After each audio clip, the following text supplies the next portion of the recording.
Hello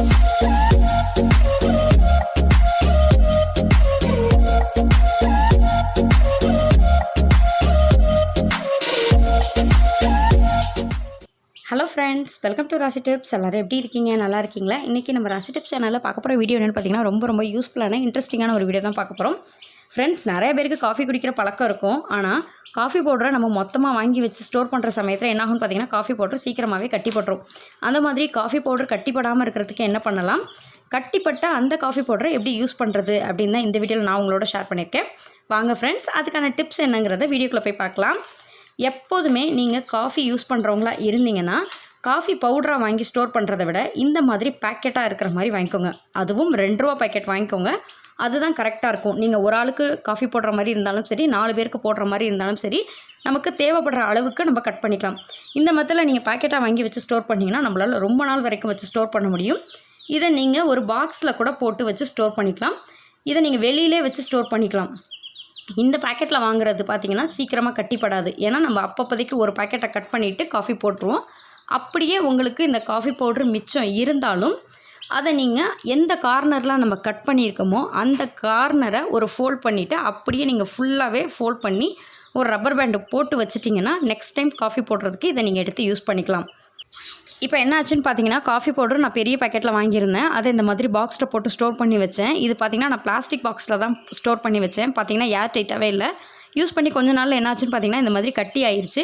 இப்படி இருக்கிற coffee பவுடரை நம்ம தூக்கி போட்டுற வேண்டாம். இதை நம்ம திரும்பவும் யூஸ் பண்ணிக்கலாம்.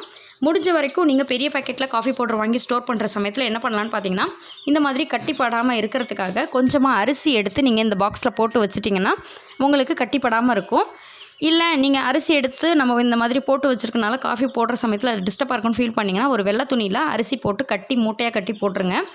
இப்போ பார்த்தீங்கன்னா நல்லாவே கட்டி ஆகிருச்சு. இப்போ இதை வந்து நம்ம எப்படி யூஸ் பண்ணலான்னு பார்த்தீங்கன்னா இதை வந்து ஃபஸ்ட்டு ஒரு சில்வர் கண்டெய்னரில் எடுத்துக்கோங்க. இது வந்து இப்போ ரொம்ப கட்டியாக இல்லை, ரொம்ப கட்டியாக இருந்துச்சுன்னா நம்ம மிக்ஸி ஜாரில் கூட போட்டு அடிச்சுக்கலாம். இது பார்த்திங்கன்னா ஒரு கம்மு மாதிரி தான் இருக்குது, இழுத்து கட் பண்ண வருது. அதனால் இதை வந்து நான் 4 பீஸாக கட் பண்ணி வச்சுருக்கேன். இதில் நான் என்ன செய்ய போகிறேன்னு பார்த்தீங்கன்னா ஒரு பாத்திரத்தில் கொஞ்சமாக தண்ணி வச்சு அடுப்பில் நல்லா கொதிக்க வச்சுருக்கேன். இந்த தண்ணி பார்த்திங்கன்னா நல்லா கொதித்து நல்லா சூடாக இருக்குது. இப்போ இந்த தண்ணியை நம்ம இந்த சில்வர் பாத்திரத்தில் ஊற்றிக்கலாம். கண்டிப்பாக நீங்கள் சில்வர் பாத்திரம் மட்டுமே யூஸ் பண்ணுங்கள், பிளாஸ்டிக்கில் எதுவும் யூஸ் பண்ண வேண்டாம். இந்த மாதிரி நம்ம சுடுதண்ணியை ஊற்றி கொஞ்சம் நேரம் இதை நல்லா மிக்ஸ் பண்ணி வச்சிட்டிங்கன்னா இந்த காஃபி கட்டி வந்து உங்களுக்கு நல்லா இலகிரும். அதுக்கப்புறமா இதை நம்ம ஒரு பாக்ஸில் போட்டு ஸ்டோர் பண்ணி வச்சுக்கலாம். இதை நீங்கள் வெளியில் வச்சும் ஸ்டோர் பண்ணிக்கலாம். வெளியில் வச்சு ஸ்டோர் பண்ணிங்கன்னா 1 வீக்லேருந்து 10 டேஸ் வரைக்கும் யூஸ் பண்ணிக்கலாம். இதுவே நீங்கள் ஃப்ரிட்ஜில் வச்சு ஸ்டோர் பண்ணிங்கன்னா 1 மந்த் வரைக்கும் யூஸ் பண்ணிக்கலாம்.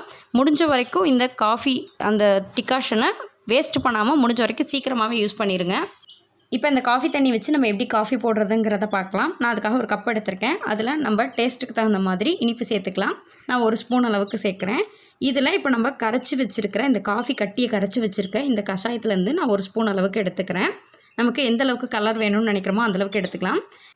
இப்போ 1 டம்ளர் அளவுக்கு திக்காக காய்ச்சி வச்சுருக்க பால் எடுத்திருக்கேன். இந்த பாலில் நான் அதிகமாக தண்ணி சேர்க்கல. ஏன்னா அந்த சிரப்பில் பார்த்திங்கன்னா நமக்கு கொஞ்சம் தண்ணி இருக்குது. அதனால் நான் காஃபிக்கு திக்காக இருக்கணுங்கிறதுனால அதிகமாக தண்ணி சேர்க்காமல் எடுத்திருக்கேன். இப்போ இதை சேர்த்து நீங்கள் நல்லா ஆற்றிட்டிங்கன்னா சூப்பரான காஃபி ரெடி ஆயிடும். நீங்கள் நார்மலாக பேக்கெட்டில் வாங்கி புதுசாக நீங்கள் காஃபி போடும்போது என்ன டேஸ்ட்டில் இருக்குமோ அதே டேஸ்ட்டில் தான் இதுவும் இருக்கும்.